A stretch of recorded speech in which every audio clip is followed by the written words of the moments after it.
We know that when it comes to the coronavirus, we should be washing our hands or sanitize them frequently, and we should avoid touching our faces. But what about those of us who wear contact lenses? How do we indeed care for our eyes and also prevent contracting the virus through them? Now, joining me on the line is optometrist Dr. Dirk Booysen. Tell me, how do we protect our bodies from the coronavirus through the eyes? Well, I'm not a virologist. There's some basic information about the coronavirus. Influenza is typically the A, B, and C. C is rarely affects or cause disease in humans. B can cause infections in humans, but that doesn't cause epidemics or pandemics. But A, influenza A, is typically responsible for the epidemics or the pandemics that we see. And if you go back in history, there's been a few of these pandemics, specifically in 1889 to 92, 1918 to 1919, which is the Spanish flu or H1N1, in 1957, 1968, and to a less extent in 2009. Specifically, these influenza viruses are endemic in aquatic birds, which are their natural hosts, and it infects the gastrointestinal tract of these birds. Although humans can get the disease from these birds or from their droppings, the virus won't spread from human to human if it's picked up in that modality. It needs an intermediate host, such as a pig, where it mutates, and then that specific strain can infect humans, and that can be passed from human to human. As we know, influenza viruses cause about 90% of all respiratory disorders, and this includes sore throat in humans. Coronavirus is an RNA virus, and it's roughly about 1 in 10,000ths of a millimeter in size. It looks like a dandelion with these spikes on its outside, and which is made up of hemagglutinin and neuraminidase. That's where the H and the N comes from in the nomenclature of the virus itself. It typically spreads via droplets from the respiratory system, and when you inhale this virus, it affects the respiratory system specifically. The virus will enter the respiratory system, your sinuses or somewhere in your throat or somewhere, find a susceptible cell and bind to the cell. And once it binds to the cell, it enters the cell. And this is where the trouble starts, because when it enters the cell, it hijacks the cell's systems and makes it make copies of itself. Now, the fact that it's inside the cell is very difficult for your defense system or your immune system to actually detect it and actually kill it. So these things hide away from your immune system by being inside one of your body's own cells. So when it's made some copies inside the cell, I mean, it makes up to between 100,000, say, 1 million copies. And one of the problems with the RNA virus is that these copies are not all the same. They rapidly can mutate, so there could be thousands of different strains of the same virus within that cell. And eventually, when the cell bursts open, these things then spread further into your respiratory system, and then eventually it affects the lungs quite deeply into the lungs. It penetrates deeply into the lungs, and eventually it'll affect other systems in the body as well. HIV and coronaviruses are some of these RNA viruses that mutate the most rapidly. So this is just in a nutshell some of the problems that you have with these viruses. So it makes it very difficult to treat them, and because they mutate so rapidly, it's very difficult to make a vaccine that you can treat them. And that's why with the normal flu vaccines that you get every year, there's a new vaccine every year. So they sort of figure out which would be the strain that's going to be present and make a vaccine for that. But these things mutate rapidly. Viruses are not alive. They're not like bacteria that's a living organism. They're just a package of information or chemicals that is geared to replicate itself.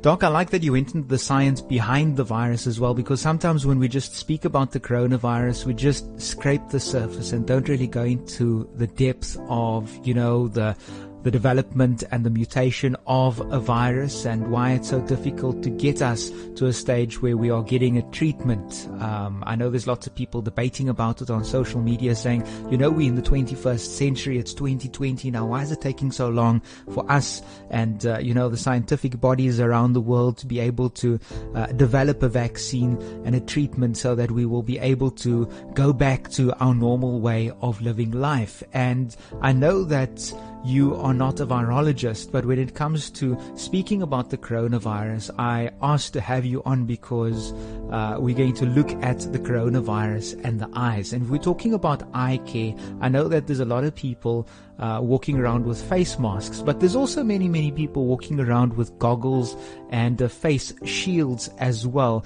Do face shields and goggles help contain the spread of the virus? We know that the HIV and coronavirus can be found in tears, but there's no evidence at the moment that you can actually pick it up from the tears itself. So current knowledge suggests that these viruses spread, or the coronavirus specifically, spread by droplets from your respiratory system. So if you sneeze or cough, these droplets will then float in the air. I think they can float up to about 2 meters or 3 meters before they settle to the ground, because they're fairly light and can float quite a distance. So if you then wear a face shield and you sneeze, these droplets are not going to spread. Or if you wear a mask, obviously it is in the mask itself. The other thing that's important as well is that people touch their faces. So if you touch your face and there's particles of the virus on your skin of your face, and you have it on your hands, and you touch some surface somewhere, you're going to put the viral particles on that surface itself. So people are chronically busy with their face. They sneeze in their hands, or they touch their face, or whatever.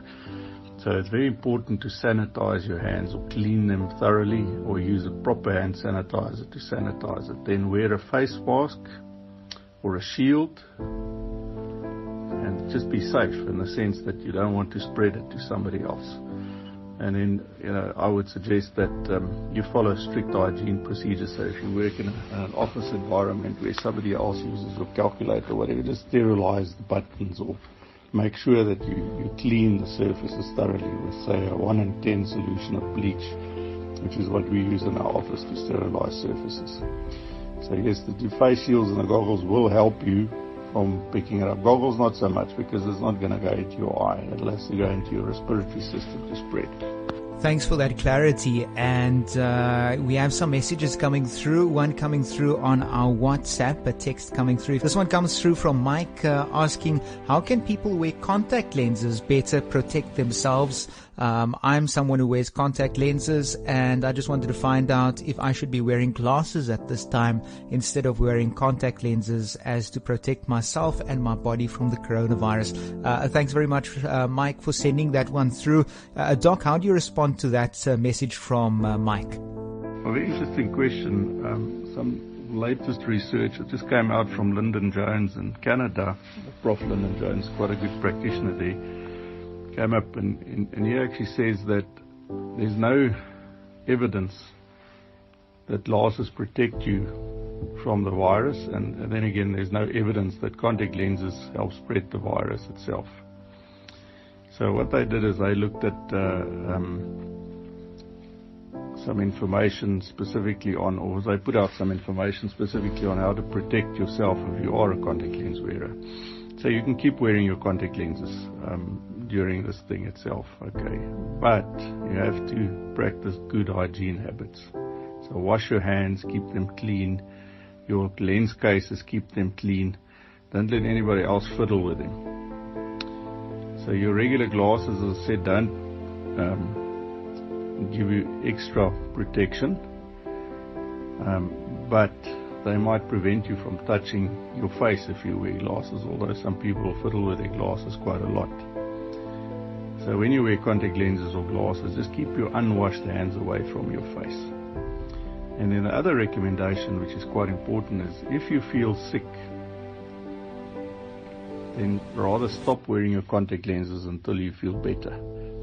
Now, we do know that the coronavirus does cause a conjunctivitis, but you won't get the conjunctivitis or inflammation of your conjunctiva or infection of your conjunctiva in the early phase of the disease.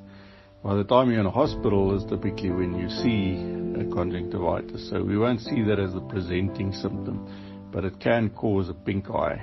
Like all other viruses that cause pink eye, this virus can also cause a pink eye. So the trick is keep wearing your lenses, practice good hygiene, clean your cases regularly. Your regular glasses don't give you any more protection than your contact lenses do. And keep your unwashed hands away from your face. And if you feel sick, stop wearing your lenses. And then very importantly, use commercial cleaning products for your lenses, because all of these things that you clean and disinfect your lenses with will kill the virus.